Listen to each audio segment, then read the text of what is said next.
各位记者朋友，大家下午好。Good afternoon. Welcome to today's press conference. To announcement of the top, as the invitation of Premier Li Qiang of the State Council, Spanish Prime Minister Sanchez will pay an official visit to China from September 8th to 11th.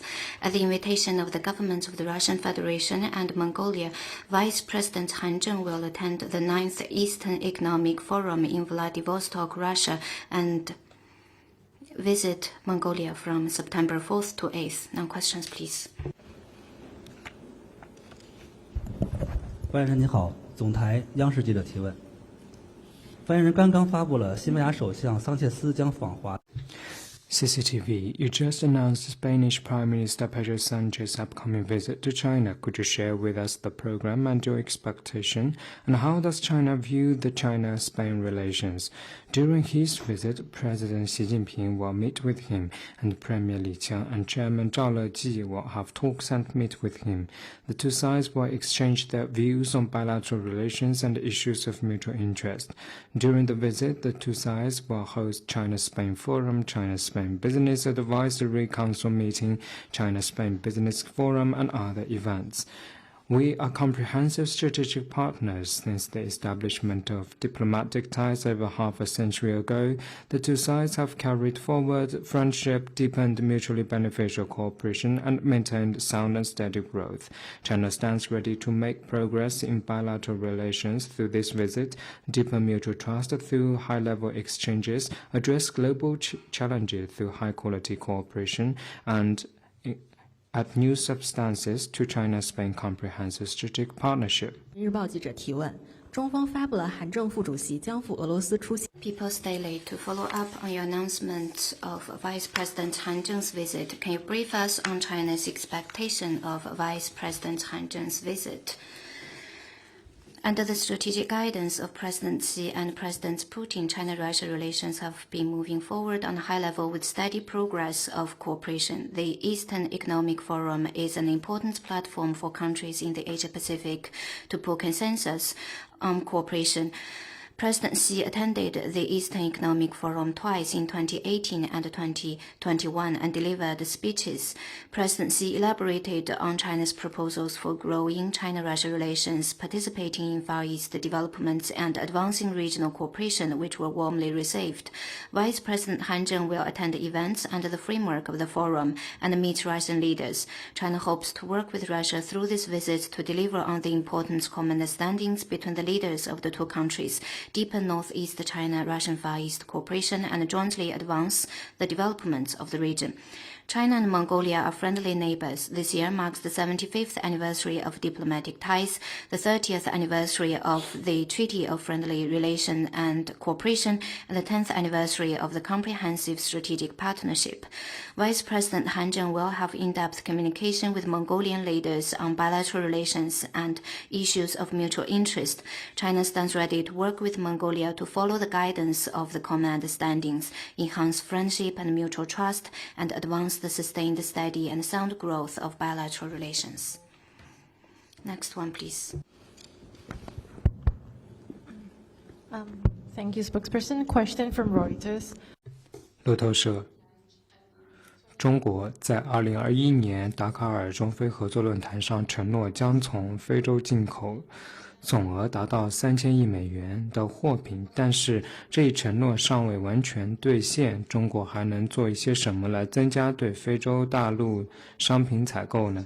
在今年的中非合作论坛峰会上，中国将如何自我定位，吸引非洲经济体承诺购买更多中国商品？毕竟实际情况与上一次的承诺仍有差距。是从何而来？ I'm not sure where you got that data. China attaches great importance to the implementation of outcomes from the FOCAC meeting. According to the Ministry of Commerce, from December 2021 to July 2024, the total volume of China's import from Africa reached $305.9 billion, exceeding the relevant targets ahead of schedule. China has remained the largest trading partner with Africa for 15 consecutive years. The 2024 FOCAC Beijing Summit is soon to be held. China will implement the guiding principles of the third plenary session of the CPC Central Commission, share the development opportunities of Chinese modernization, follow the principles of sincerity, real results, amity, and good faith, expand institutional opening up to Africa, and deepen its cooperation so as to better achieve economic integration, development synergy, and fruit sharing with China and between China and Africa. Next question, please.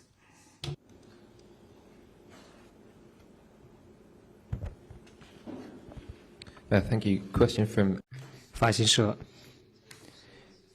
新西兰的安全情报机构表示，中国是新西兰的复合情报隐患。同时表示，中国在新西兰的行动十分隐蔽复杂。新西兰也谴责中国指导在新西兰当地的机构，影响当地的情报收集。您对于新西兰的评论有何回应？相互尊重。China always develops relations with other countries based on principles of mutual respect and non-interference. We never interfere in any country's internal affair. We hope New Zealand will view China in a rational and objective light and create favorable conditions for the sound and steady growth of China-New Zealand relations. Next one, please. 发言人你好，环球时报环球网记者提问。据报道，美国国会众院中 Global Times is reported that Chairman of the U.S. House Select Committee on the CCP, John Mulliner, and several representatives visited Japan recently. They claimed that the visit was to express support for the U.S.-Japan alliance and discuss ways that U.S.-Japan can work together to combat the Chinese Communist Party's rising military, economic, and ideological aggression. What's your comment? The committee you mentioned has no credibility to speak of. Driven over political agenda, the committee has long vilified China and the Communist Party of China. Relevant politicians' remarks are steeped in Cold War mentality and ideological bias and meant to peddle the China threat narrative. China firmly rejects this. China has all along believed that cooperation between countries should be conducive to regional peace, stability, and prosperity, and not target or even harm any third parties' interests. Gunning up to form exclusive groupings is not what our world needs and will not gain support. China calls on U.S. politicians to view China's development objectively, stop creating bloc confrontation, inciting a new Cold War, and refrain from fanning up tensions in the region. Next one, please. 发言人好，澎湃新闻记者。The paper. It's reported that the first seminar on capacity building of AI opened in Shanghai. Can you share with us more information on that? At present, AI is developing rapidly and is starting to be widely used. It has become an important driving force of the new round of science-tech revolution and industrial transformation. As a leading country in AI, China attaches great importance to the development and application of AI, especially on capacity building among developing countries. China is actively helping them benefit from AI and ensuring countries of Global South can have equal access to global AI governance. Against this backdrop, China submitted a resolution at this year's UN General Assembly entitled Enhancing International Cooperation on Capacity Building of AI. It has been adopted by consensus and co-sponsored by 143 countries. As a follow-up of this resolution, China and the UN are holding the seminar on capacity building of AI in Shanghai from the 3rd to the 6th of September. Delegates from nearly 40 countries participated in the seminar. UN Secretary General Guterres attended the opening ceremony. The seminar will help representatives from the Global South to gain a deeper understanding of where AI is and narrow the AI gap through expert lectures, exchanges, visits, and surveys. China will stay committed to providing international community with public goods, taking concrete steps to support developing countries to achieve development and delivering the benefit of AI for all human beings. Next one, please. 发言人好，总台华语中心记者。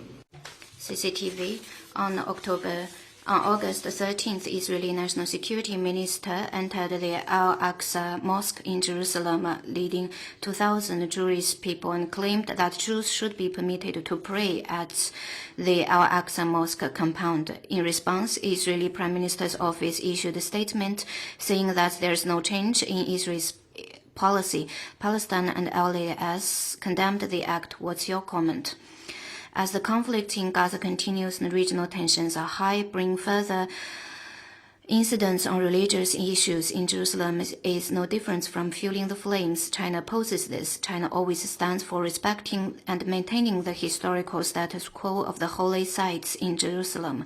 We urge parties to stay cool-headed and exercise restraint, avoid provocations that could sharpen differences and prevent the escalation of tensions. Next one, please.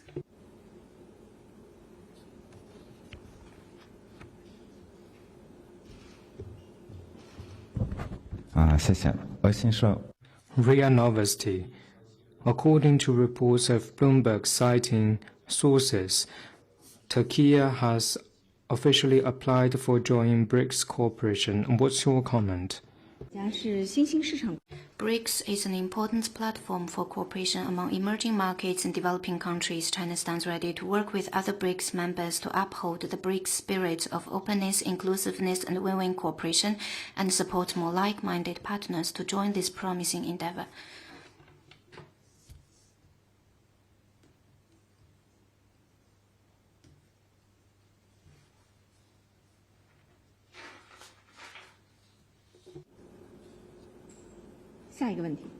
Next question, please. 还有其他问题吗？ Any more questions? 那好，今天的记者会到此。 That's the end of today's press conference. Thank you for coming.